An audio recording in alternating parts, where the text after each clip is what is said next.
లోపలికి వస్తూ ఉన్నారు. లోపల విజువల్స్లో మనం చూడొచ్చు బీజే ఎల్పీకి సంబంధించినటువంటి నేత మహేష్, ప్రస్తుతం మహేశ్వర్ రెడ్డి లోపల ఉన్నారు. కుటుంబ సభ్యులను పరామర్శిస్తున్నారు.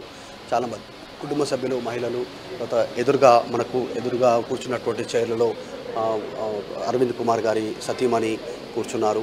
ఎదురుగా కుటుంబ సభ్యులు ఉన్నారు. ధర్మపురి శ్రీనివాస్ గారి సతీమణి కూడా పక్కనే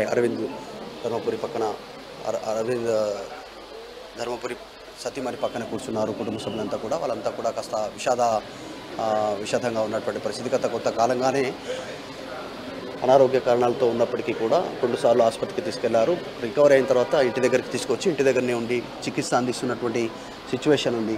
ఈయన సుదీర్ఘ రాజకీయ అనుభవం దృష్ట్యా ఆయనతో పనిచేసినటువంటి వాళ్ళు అప్పుడు గతంలో నుంచి కొన్ని సంవత్సరాల నుంచి పనిచేసిన వాళ్ళంతా కూడా ఇక్కడికి చేరుకుంటున్నటువంటి పరిస్థితి ఉంది.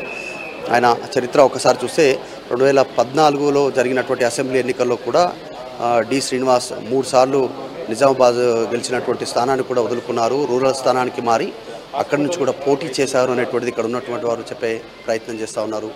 తర్వాత సీఎం కేసీఆర్ పిలుపు మేరకు డి శ్రీనివాస్ కాంగ్రెస్ పార్టీని వీడారు.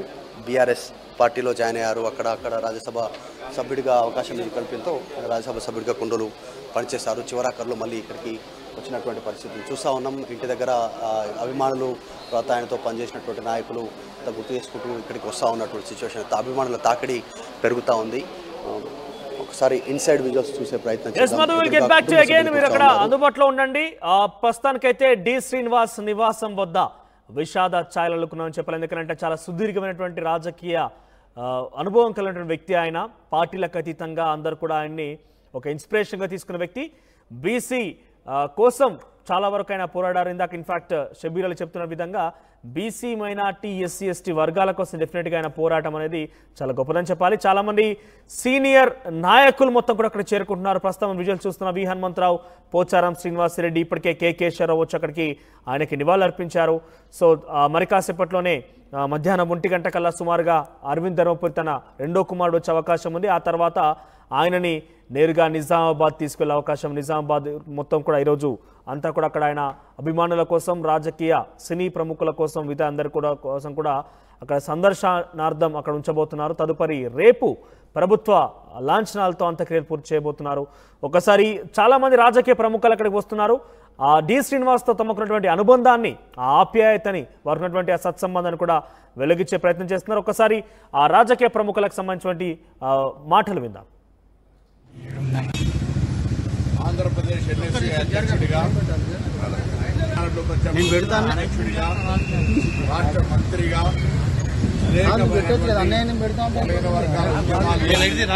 తెలంగాణ ఉద్యమాల్లో పాల్గొన్న డి శ్రీనివాస్ గారి మృతి పట్ల ప్రగాఢ సంతాపాన్ని ఈరోజు ఏవైనా కాంగ్రెస్ పార్టీలో అంతర్గతంగా సమస్య ఏర్పడితే డి శ్రీనివాస్ గారు ఒక పరిష్కారాన్ని తప్పనిసరిగా కాంగ్రెస్ పార్టీని సమన్వయం చేయడంలో కానీ అనేక అంశాలు, టెలిఫోన్ పక్కనుంటే శ్రీనన్న ఎంత పెద్ద చక్రమైన చెప్పుతారనేటువంటి ఒక పేరున్నటువంటి వ్యక్తిగా కాంగ్రెస్ పార్టీకి సంబంధించి నాయకత్వంలో సమన్వయం చేసినటువంటి వ్యక్తి నాకు చాలా దుఃఖానికి కారణమైంది. ఎందుకంటే శ్రీనివాస్ గారు అజాత శత్రువు.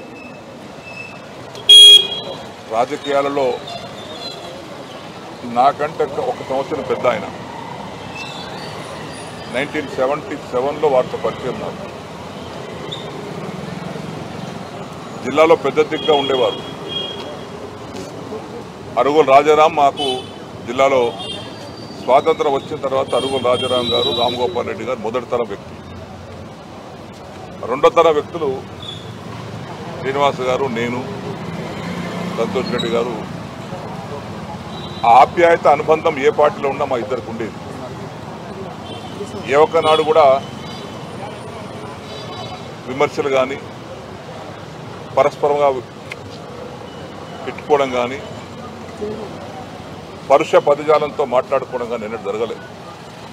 అంటే తన రాజకీయ విలువలను కాపాడినటువంటి వ్యక్తి. వారు మంత్రిగా ఉన్నప్పుడు నేను శాసనసభ్యుడిగా ఉన్నాను, నేను శాసనసభ ఉన్నప్పుడు వారు మంత్రిగా ఉన్నారు.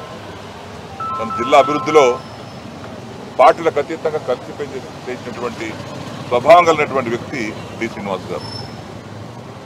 నాకు ప్రేమగా ఏం శ్రీను అని పిలిచేవాడు, వయసులో పెద్దవాడు కాబట్టి ఆప్యాయతతో పిలిచేవాడు.